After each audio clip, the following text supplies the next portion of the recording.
पहलगाम हल्ल्यानंतर भारतीय लष्कराचे जवान ऍक्शन मोडमध्ये आलेले आहेत. त्यातच एक सिक्रेट रिपोर्ट आता समोर आलाय.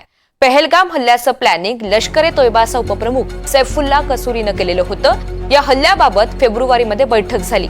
सैफुल्लानं 5 दहशतवाद्यांना या हल्ल्यासाठी तयार केलं. त्यानंतर मार्चमध्ये हे दहशतवादी भेटलेले होते. त्यामुळे जम्मू काश्मीरच्या पहलगाममध्ये झालेल्या दहशतवादी हल्ल्याचं पाकिस्तान कनेक्शन जगासमोर उघड झालेलं आहे. पहलगाम हल्ल्याचं प्लॅनिंग फेब्रुवारीपासून सुरू झालेलं होतं. लष्कर ए तोयबाचा सैफुल्लाच्या आदेशावर हा संपूर्ण कट रचला गेला. दहशतवाद्यांची पहिली बैठक फेब्रुवारीमध्ये झाली. त्यानंतर मार्चमध्ये मीरपूर या ठिकाणी दहशतवाद्यांची दुसरी बैठक झाली. त्यामध्ये सर्व दहशतवादी सहभागी झालेले होते. या बैठकीमध्ये पहलगाम हल्ल्याचा आराखडा बनला. पाकिस्तानी सैन्यानं सुद्धा दहशतवाद्यांची मदत केलेली आहे, हे आता यामधनं उघड झालंय.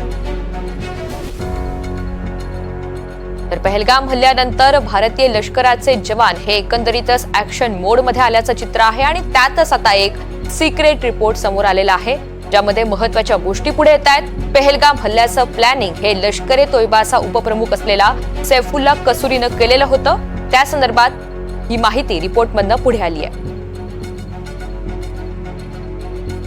सूत्रांच्या माहितीनुसार आदिल अहमद ठोकर बिजबेरामधील पुरी गावातील रहिवासी आहे. यामध्ये आदिल ठोकरचा कसा सहभाग होता याची माहिती आपण पाहतोय. पाकिस्तानातून एका दहशतवाद्याला भारतामध्ये घुसवण्यास आणि पहलगाम हल्ल्याचा कट रचण्यास आदिलची मदत झाली.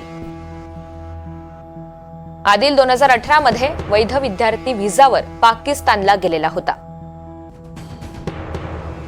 आदिल आधीच कट्टरपंथी विचारसरणीने प्रभावित होता. पाकिस्तानमध्ये दहशतवादी संघटनांच्या व्यवस्थापकांशी त्याने संपर्क साधला. पाकिस्तानमधील वास्तव्यादरम्यान आदिल 8 महिने सुरक्षा यंत्रणांच्या नजरेतनं गायब राहिला. भारतीय गुप्तचर यंत्रणा आदिलच्या डिजिटल हालचालींवर बिजबेरामधील घरावर बारीक लक्ष ठेवून होत्या. 2024 मध्ये ही देखरेख आणखी तीव्र करण्यात आल्याची माहिती मिळते. ऑक्टोबर 2024 मध्ये आदिलनं पूंछ राजौरी सेक्टरच्या खडकाळ आणि दुर्गम भागातून गुप्तपणे भारतामध्ये घुसखोरी केली. आदिलनं 3 ते 4 लोकांच्या गटासह नियंत्रण रेषा ओलांडली. भारतामध्ये आल्यानंतर आदिलच्या किश्तवाडमधील हालचालींवर लक्ष ठेवण्यात आलेलं होतं. आदिल किश्तवाड आणि त्रालच्या टेकड्यांमधून अनंतनागला पोहोचला, जिथे त्याने दहशतवाद्यांशी पुन्हा संपर्क स्थापित केला किंवा मोठा कट रचण्याची तयारी केली. अनंतनाग यात्रेमुळे बैसरण व्हॅली औपचारिकपणे बंद करण्यात आलेली होती. मार्च पासून पर्यटक पुन्हा तिथे येऊ लागले. याचा फायदा घेत आदिलनं बैसरणवर हल्ला करण्याचा निर्णय घेतला.